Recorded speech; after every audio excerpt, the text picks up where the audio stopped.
I wrote something in the chat, not that I don't know if it'll show up when I watch this, but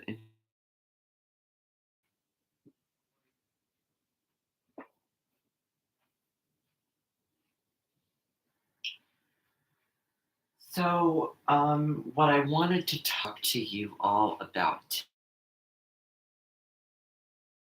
you, um,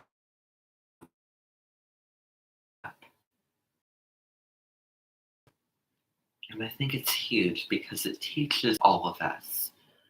You cannot know everything that is going to be on the surface. Not everything is going to be on the surface. You might have to dig deep. This is what Scorpio season, Scorpio energy is all about. Below the surface is about finding that answers and transforming and truth, getting to the bottom of those things. Areas that we typically wouldn't go towards, taboos that we wouldn't typically go towards. If we wouldn't typically talk about death, sex, and various other things. This model is a scenario that's going to be very metaphorical for life. It has many layers, and it's going to take some discussion. Maybe, maybe not. We'll just have to see. Notice that I have circled A right here. I have circled this letter. And there's a reason why I circled it. I'll get into that later, hopefully. A is not only a letter, but it is a word. This A right here appears at the beginning of the sentence. The lowercase a, which is right here, appears in the middle of the sentence, never at the end. And A being a letter appears in.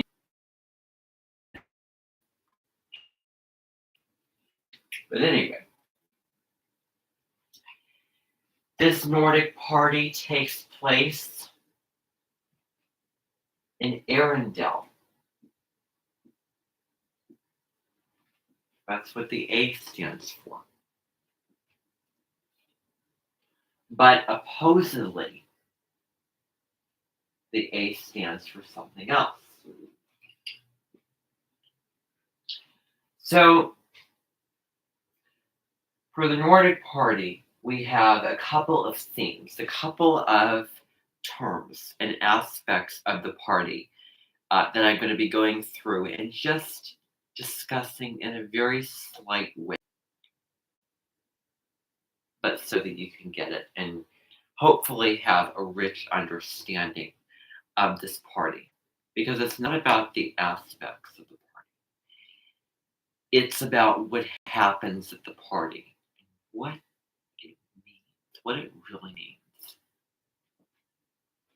You know, I can use very few words, but it's not the words that I'm using. It's going below the words and how I'm saying it, how I'm delivering message. So let's first talk about connecting. Well, it's what happens at parties naturally, but people at this party are connecting. We're getting to know one another, are getting to talk with one another, do things with one another, having a genuine bridge being built between one person and another, and not walls being built between people. I'm reminded of that song by Barbara Streisand. Feasts they're eating. They're eating a lot of rich food, Nordic food, comfort food like Oktoberfest and Fall Festival and things. This is taking place in mid to late November, like the 22nd, 23rd um, of November. This festival is happening around the time when Frozen 2 was released in theaters, coming up later this month, which is such a fitting time to discuss this. It is up and coming.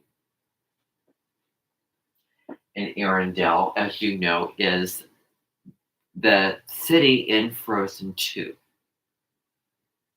obviously. And it was very fall-like at that time. You know, summer happened and then fall happened with this. This is in the autumn.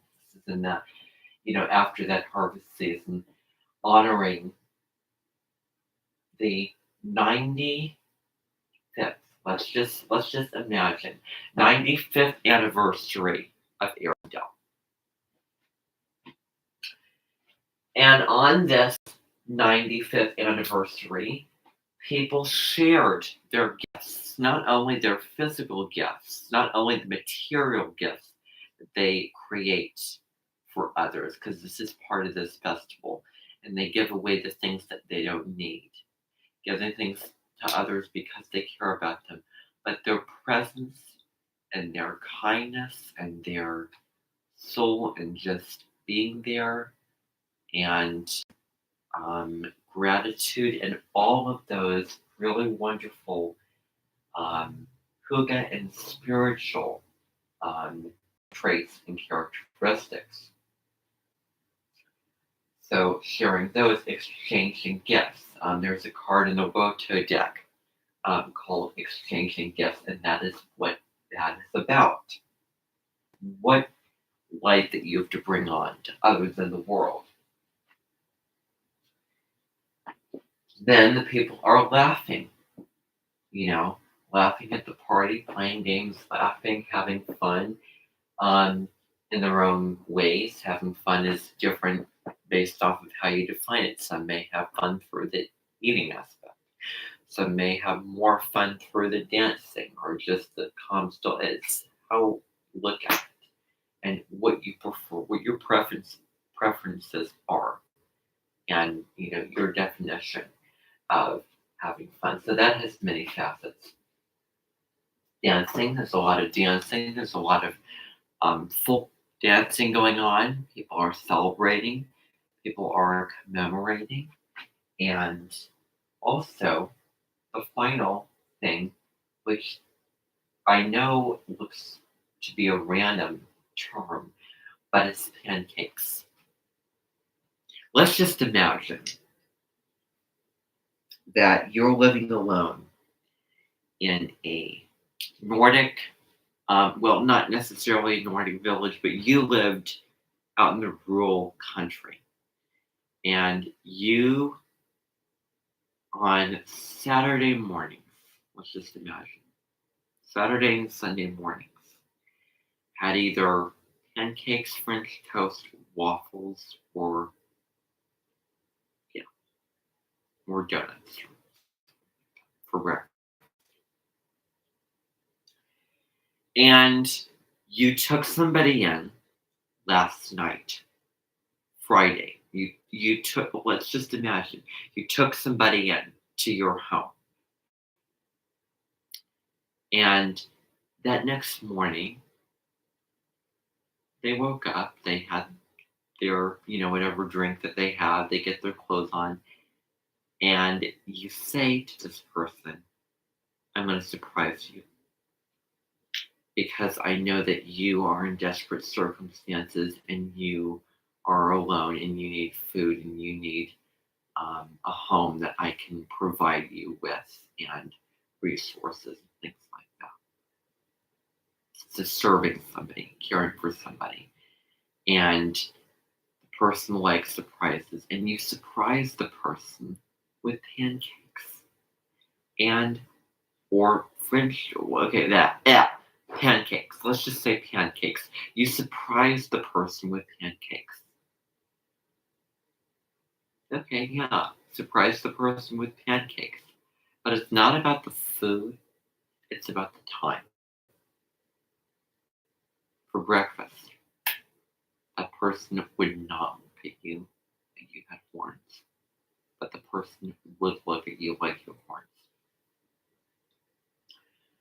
Because typically, with all the jobs, maybe you would hunt out in the woods, maybe you would farm, maybe you would be a banker, or like whatever you did, whatever function you served. It was not traditional, and it wasn't unheard of for people to have pancakes, French toast, waffles for breakfast, let alone Pop Tarts. Like these people would have the meat, they would have the ham, they would have the bacon, they would have the eggs, they would have the, whatever they have. But things with a lot of protein and a lot of carbs that they would burn off during the day because of breakfast back then and conditions. People worked harder, they had harder lives. But the pancakes were served with chocolate and with berries and cream at this party, let's just say. Everything was going fine. And they would dance after the feast, and then they would, you know, they would dance after they would have the feast, then they would dance, and then they would have the dessert at the end, and they would eat, like, I don't know the order. Maybe they'd have the dessert, and then they dance, and then that would kick it off.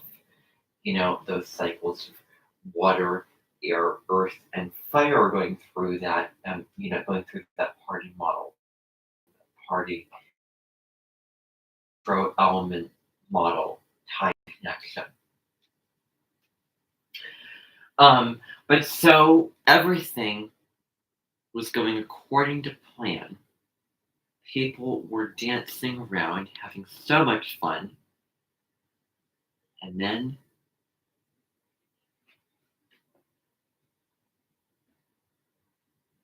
all of a sudden,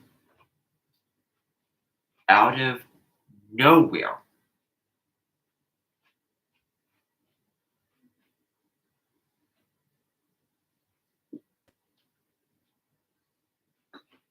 came out of the thicket from the trees, heading directly on towards the silly. People on horses. People on horses with weapons were charging towards the people. And the people, the leader of the gang of guards and his accomplices and people to put them in line said, "Hey, attention!" The people turned, startled, threatened, shocked, looked at the person. And all that the person did, all that the leader did, when I say the person, I mean the leader. See, there's a leader. So as you can see, there's a story with this.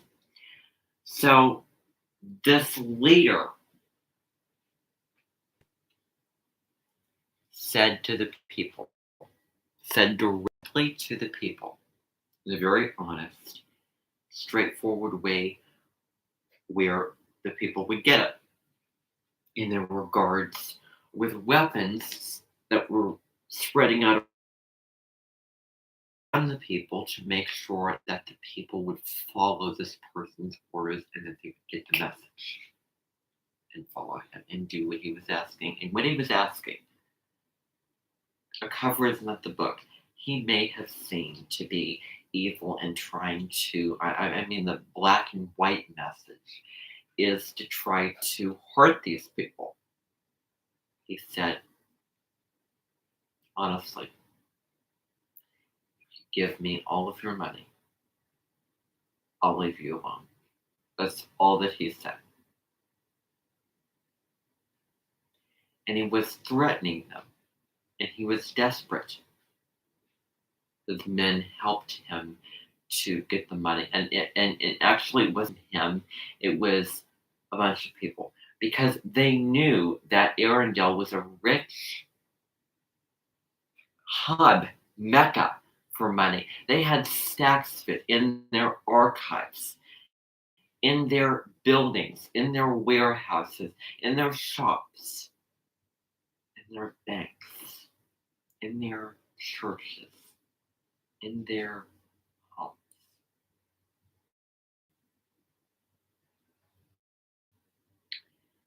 And you want to know the big question?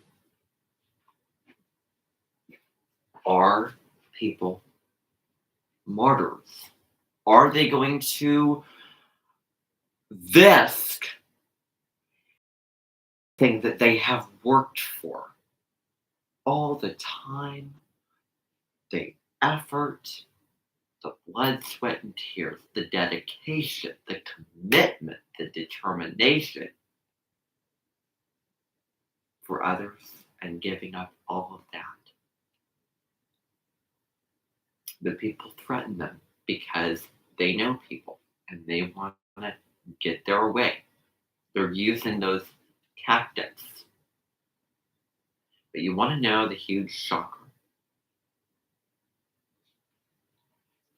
You may think that this man was actually the A word, the ASS swear word, but get this.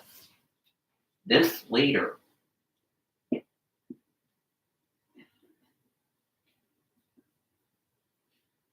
was a humanitarian.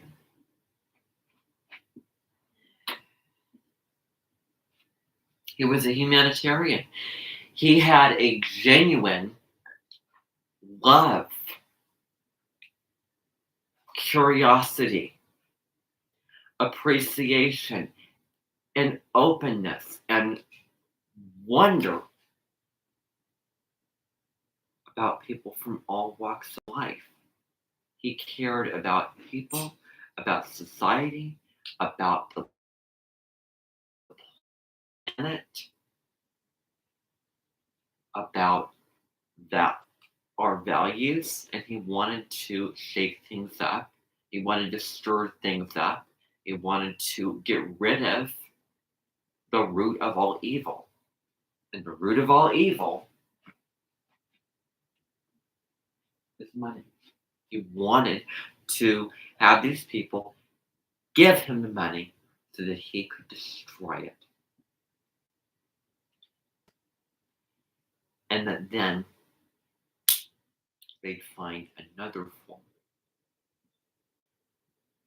of putting value on things, another form of trying to keep society in balance with being pure and with not having that caveat of people do anything for money, they smuggle things in, they, do all sorts of negative, horrible stuff for money.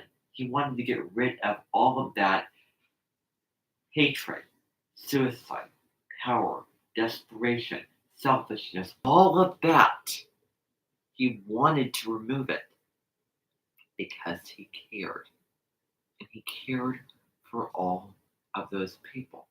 And although he was doing something bad for something good, that's the though in there.